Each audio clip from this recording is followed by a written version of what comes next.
Good morning all of you. Class 9 में क्षितिज भाग 1 यह हमारी फर्स्ट बुक होगी, रीडर बुक। कृतिका भाग 1 यह हमारी सप्लीमेंट्री बुक होगी। क्योंकि क्षितिज हमारी फर्स्ट बुक है इसलिए हम इसमें से फर्स्ट चैप्टर पढ़ेंगे। सबसे पहले हम लेखक का परिचय पढ़ेंगे।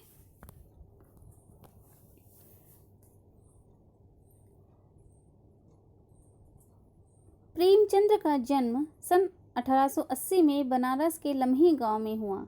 उनका मूल नाम धनपत राय था। प्रेमचंद्र का बचपन अभाव में बीता और शिक्षा बीए तक ही हो पाई।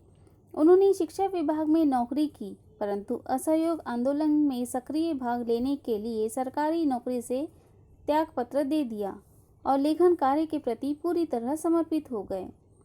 सन 1936 में एक महान कथाकार का देहांत हो गया। यहाँ उनका जन्म, मृत्यु, उनका नाम, उनकी शिक्षा इस बारे में बताया गया है।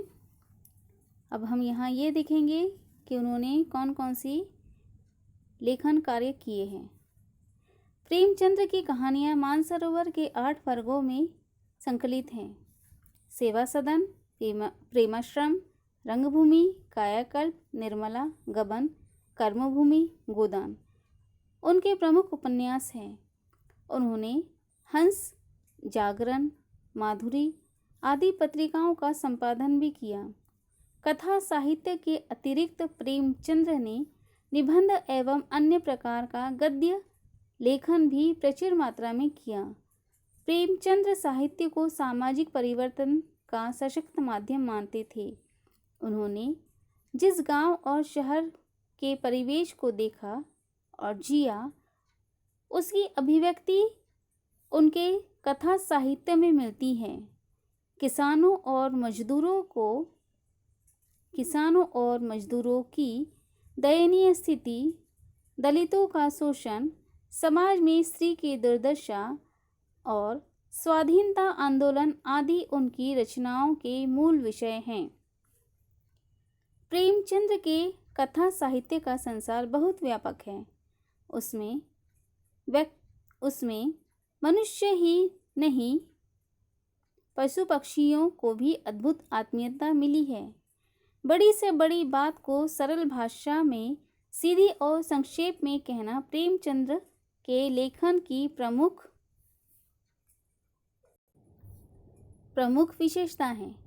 उनकी भाषा सरल, सजीव एवं मुहावरेदार है तथा उन्होंने लोक प्रचलित शब्दों का प्रयोग कुशलतापूर्वक किया है।